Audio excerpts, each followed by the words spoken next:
Hi, it's Gary with Successful Gardens, and today I'm going to talk about peppers that you can grow in containers, or the best peppers to grow in containers.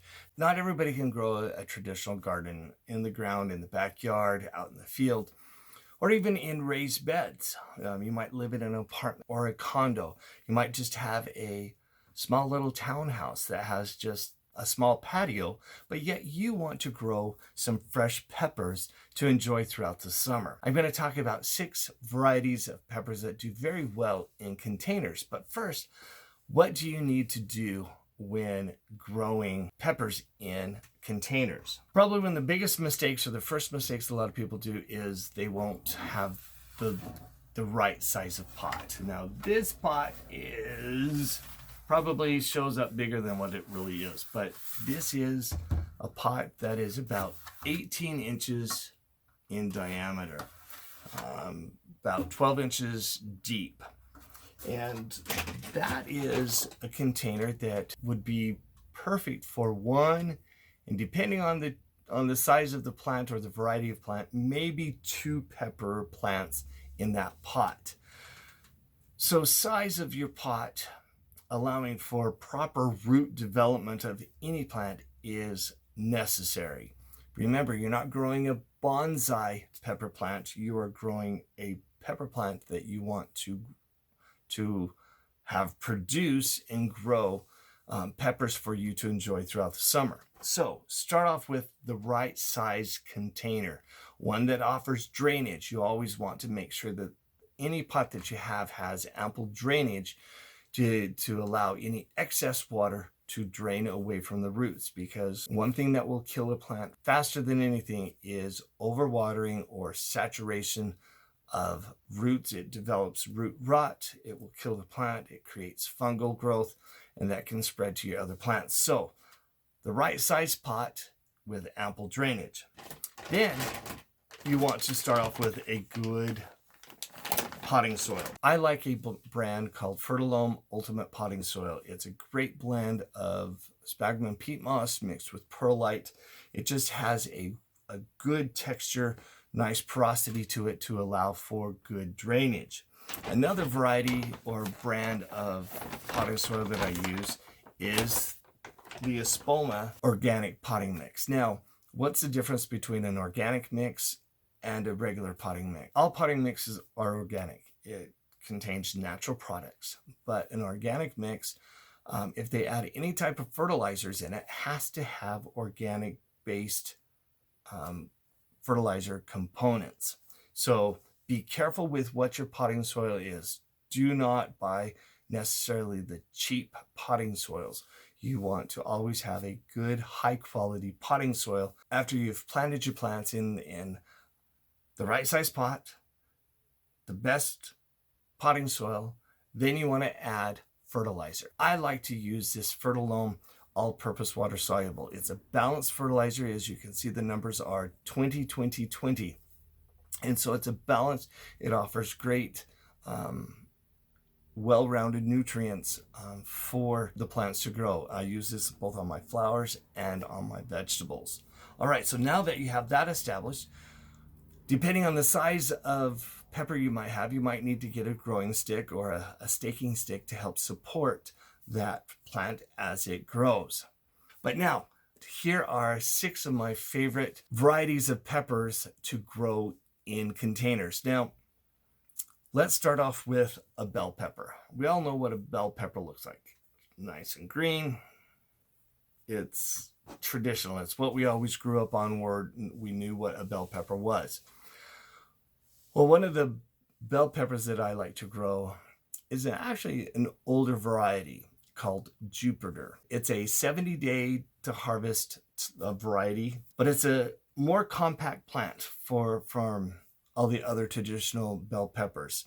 And so that's one of the reasons why it does great in containers, is it's not going to create a high profile that will get snapped off in any winds. The Jupiter is a 4-lobe blocky fruit that offers some excellent sweet flavor of a bell pepper growing in a container on your patio. All right, let's talk about the lunchbox or snacking peppers. I like the pretty and sweet peppers. Now, during the winter months, I have to settle on going to the grocery store and buying the snacking peppers here.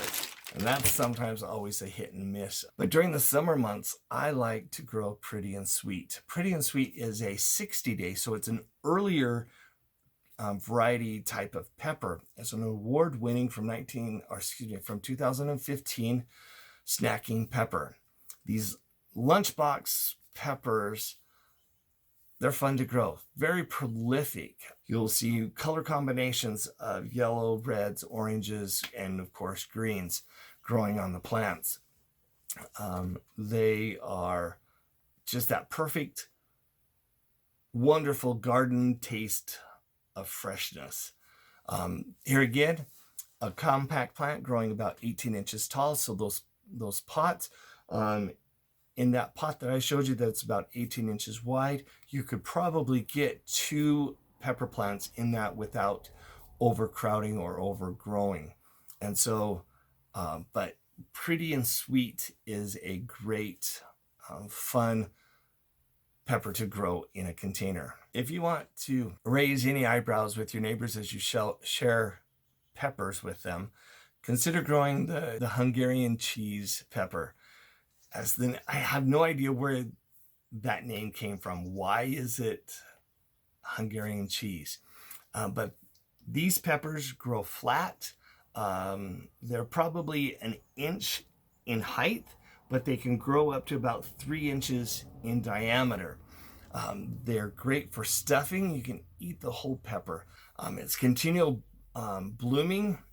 Once it starts blooming, it will continue to bloom until the frost or until it dies. Short days, 66 days on average for fruiting maturity.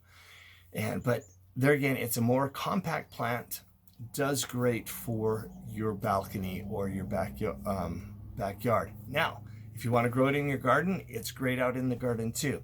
But it is grown mainly for patio type gardening. If you want to grow a snacking pepper that has just a little heat to it, consider growing Cajan Belle. Cajan Belle is a perfectly blend of mildly spicy sweetness. That's probably one of the best ways to describe it. All shades of color ranging from the green as they start to grow, all the way, as the name would suggest, in your Cajun cooking. So you got the greenness to yellows to oranges to reds. This is one of those great peppers that have wonderful flavor profiles, great for cooking, add to your stir fries, and of course eating fresh with the touch of heat. Next, let's kick up the heat a little. Let's go to super chilies. Super chilies are a chili type pepper, but they'll grow about 3-inch narrow slim peppers that will offer a kick of heat. Great for the kitchen, for any of your dishes. Can also be dried to be ground up into a chili powder. But this particular plant, the super chili, is very, very prolific. It will grow anywhere between 18 to 24 inches, maybe all the way up to 30 inches in height, but very, very prolific. It can offer, be very abundant in its offerings of about 300 peppers per plant. So usually one plant will be enough to suffice in all of your cooking needs. Another hot pepper, and I'm going to be growing this pepper this year, is called lemon drop. Lemon drop is very similar in size to what the super chili was. It's about 2 to 2.5 inches in length. It's native to South America, to the countries of Peru and Bolivia, but the intensity of yellow coloring is phenomenal. The interesting thing about the lemon drop pepper is the flavoring that it offers. Now, the descriptions all just say that it offers a citrus flavor. You can get hints of lemon, hence lemon drop. So that will be interesting to see if it does offer a true citrus flavor to it. So I'm excited to grow this. Not all plants do well in pots or containers on the patio, but there's plenty out there that will, and you don't have to be limited in the varieties of peppers that you grow in pots. Until next time, thanks for watching this video. This is Gary with Successful Gardens, and remember, let's get growing.